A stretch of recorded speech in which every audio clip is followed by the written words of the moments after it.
ভাই বন্ধুসকলক ধন্যবাদ জ্ঞাপন কৰিছোঁ। আপোনালোকে সময়ত উপস্থিত থাকি সদায় আমাৰ মনৰ ভাৱ আমাৰ ভালপোৱা মানুহখিনিৰ কাষলৈ লৈ যায় আপোনালোকে, আৰু তাৰ বাবে মই আপোনালোকৰ ওচৰত কৃতজ্ঞ পোনপ্ৰথমতে।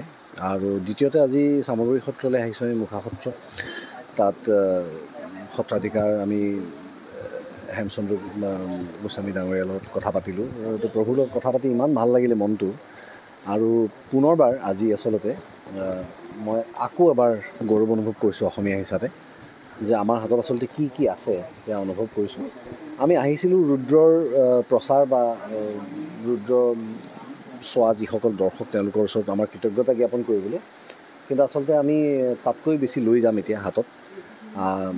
বহু আৱেগ, বহু মৰম, আৰু আমাৰ নিজা কলা সংস্কৃতিৰ প্ৰতি যি শ্ৰদ্ধা, যি দুগুণে বৃদ্ধি পালে আজি আকৌ। আৰু এতিয়া যিহেতু আমি ছবি নিৰ্মাতা, আমাৰ কাম হৈছে নতুন নতুন সৃষ্টি, নতুন নতুন দৃষ্টিকোণ দৰ্শক ৰাইজক দিয়া। গতিকে আজি ইয়ালৈ আহি যিটো অনুভৱ কৰিছোঁ, মোৰ মনত আগৰ পৰা এনেকুৱা ধৰণৰ চিন্তাধাৰা আছিলে, কিন্তু পাণ্ডুলিপিত যদি সন্নিৱিষ্ট কৰিব পাৰোঁ এনেকুৱা ধৰণৰ চিন্তাধাৰা, যিবোৰ আমাৰ হাতত থকা আমাৰ যিবোৰ গৌৰৱ, যেনে এই মুখা সংস্কৃতি যিটো আছে, আজি ইয়াত আহি বহু কথা শিকিলোঁ, নজনা কথা বহু জানিলোঁ। গতিকে মই প্ৰথমতেই মই ক'ব বিচাৰিছোঁ যে মই কথা দিলোঁ আটাইকে, যে ইয়াৰ ওপৰত বেছ কৰি মই কাহিনী সৃষ্টি কৰিম। অতি আধুনিক কাহিনী হ'ব, কিন্তু আমাৰ ঐতিহ্য ৰক্ষা কৰি আমাৰ শিপাডালৰ কথা উল্লেখ থাকিবই তাত। আৰু বৰ সগৌৰৱে এই কামটো কৰিম বুলি মই আজি কথা দিলোঁ প্ৰথমতে। আৰু দ্বিতীয়তে, আমাৰ মাজুলীত ছবিগৃহ নাই। গতিকে আপোনালোকৰ মাধ্যমেৰে মই চৰকাৰক অনুৰোধ জনাইছোঁ, আহ্বান জনাইছোঁ যে তেওঁলোকে অতি শীঘ্ৰে এটা হলৰ ব্যৱস্থা কৰিব লাগে, কাৰণ ইয়াৰ মানুহখিনিয়ে বহু দূৰলৈ গৈ ছবি চাবলগীয়া হয়। আৰু ছবি হৈছে, চলচ্চিত্ৰসমূহ হৈছে আমাৰ সমাজখনৰ চানেকি। গতিকে তেখেতসকলে বাহিৰা পৃথিৱীখনৰ লগত সংযোজিত হৈ থাকিবলৈ হ'লেও ছবি এক সুন্দৰ মাধ্যম, ভাষা সংৰক্ষণৰ বাবে ছবি এক সুন্দৰ মাধ্যম। গতিকে মোৰ বিশ্বাস চৰকাৰে মোৰ এই অনুৰোধ ৰক্ষা কৰিব আৰু মাজুলীত এটা হল দিব। আৰু নিজকে ধন্য মানিছোঁ আজি আহি এই পবিত্ৰ সত্ৰত উপস্থিত হৈছোঁহি। ইয়াত ঈশ্বৰে স্থান দিছে মোক, আৰু এই ধৰণেই আমি আগবাঢ়ি যাম। আমাৰ নিজা যিবোৰ সংস্কৃতি, কলা সংস্কৃতি আছে। গতিকে আৰু আহ্বান জনাইছোঁ মাজুলীবাসী ৰাইজক, যে এইবাৰ অলপমান কষ্ট হ'লেও অলপমান আগুৱাই গৈ অলপ দূৰণি বাট গ্ৰহণ কৰি তেওঁলোকে যদি ছবিখন চায়, হয় যোৰহাট নহয় কাষৰীয়া অঞ্চলত য'ত ছবিগৃহ আছে, তেতিয়া তেওঁলোকে দেখিবলৈ পাব যে এই মুখা সংস্কৃতি আমি আমাৰ ছবিখনত কিন্তু আমি ধৰি ৰাখিবলৈ চেষ্টা কৰিছোঁ কিছু দূৰে, যিমান আমাক সময়ে আমাক অনুমতি দিছে। গতিকে মাজুলী আমাৰ কেৱল দায়িত্বই নহয়, মাজুলী আমাৰ গৌৰৱো। গতিকে মাজুলীবাসী ৰাইজৰ সুস্বাস্থ্যৰ দীৰ্ঘায়ু কামনা কৰিছোঁ, আৰু আশা কৰোঁ আমি যি উদ্দেশ্য লৈ ইয়ালৈ আহিছিলোঁ সেই উদ্দেশ্য সফল হওক, আৰু অসমবাসী ৰাইজে এই ধৰণে চলচ্চিত্ৰ উদ্যোগটোক আশীৰ্বাদ আৰু মৰম দি যায়। ভাই বন্ধুসকলক ধন্যবাদ জ্ঞাপন কৰিছোঁ। আপোনালোকে সময়ত উপস্থিত থাকি সদায় আমাৰ মনৰ ভাৱ আমাৰ ভালপোৱা মানুহখিনিৰ কাষলৈ লৈ যায় আপোনালোকে, আৰু তাৰ বাবে মই আপোনালোকৰ ওচৰত কৃতজ্ঞ পোনপ্ৰথমতে। আৰু দ্বিতীয়তে আজি চামগুৰি সত্ৰলৈ আহিছোঁ আমি, মুখা সত্ৰ।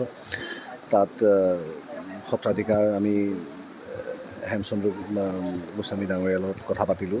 প্ৰভুৰ লগত কথা পাতি ইমান ভাল লাগিলে মনটো।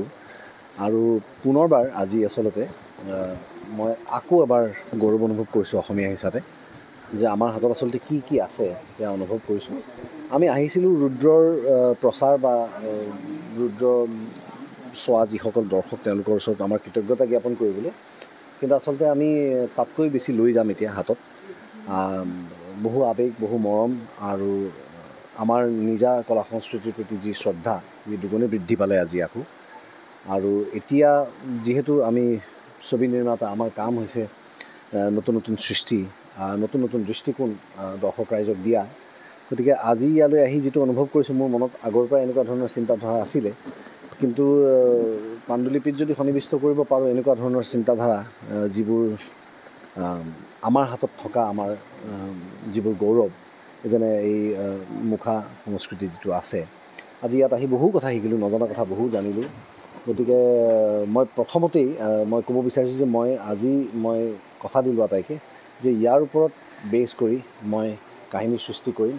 অতি আধুনিক কাহিনী হ'ব, কিন্তু আমাৰ ঐতিহ্য ৰক্ষা কৰি আমাৰ শিপাডালৰ কথা উল্লেখ থাকিবই তাত আৰু বৰ সগৌৰৱে এই কামটো কৰিম বুলি মই আজি কথা দিলোঁ প্ৰথমতে আৰু দ্বিতীয়তে আমাৰ মাজুলীত ছবিগৃহ নাই গতিকে আপোনালোকৰ মাধ্যমেৰে মই চৰকাৰক অনুৰোধ জনাইছোঁ আহ্বান জনাইছোঁ যে তেওঁলোকে অতি শীঘ্ৰে এটা হলৰ ব্যৱস্থা কৰিব লাগে কাৰণ ইয়াৰ মানুহখিনি বহু দূৰলৈ গৈ ছবি চাবলগীয়া হয় আৰু ছবি হৈছে চলচ্চিত্ৰসমূহ হৈছে আমাৰ সমাজখনৰ চানেকি গতিকে তেখেতসকলে বাহিৰা পৃথিৱীখনৰ লগত সংযোজিত হৈ থাকিবলৈ হ'লেও ছবি এক সুন্দৰ মাধ্যম ভাষা সংৰক্ষণৰ বাবে ছবি এক সুন্দৰ মাধ্যম গতিকে মোৰ বিশ্বাস চৰকাৰে মোৰ এই অনুৰোধ ৰক্ষা কৰিব আৰু মাজুলীত এটা হল দিব আৰু নিজকে ধন্য মানিছোঁ আজি আহি এই পবিত্ৰ সত্ৰত উপস্থিত হৈছোঁহি ইয়াত ঈশ্বৰে স্থান দিছে মোক আৰু এই ধৰণেই আমি আগবাঢ়ি যাম আমাৰ নিজা যিবোৰ সংস্কৃতি কলা সংস্কৃতি আছে গতিকে আৰু আহ্বান জনাইছোঁ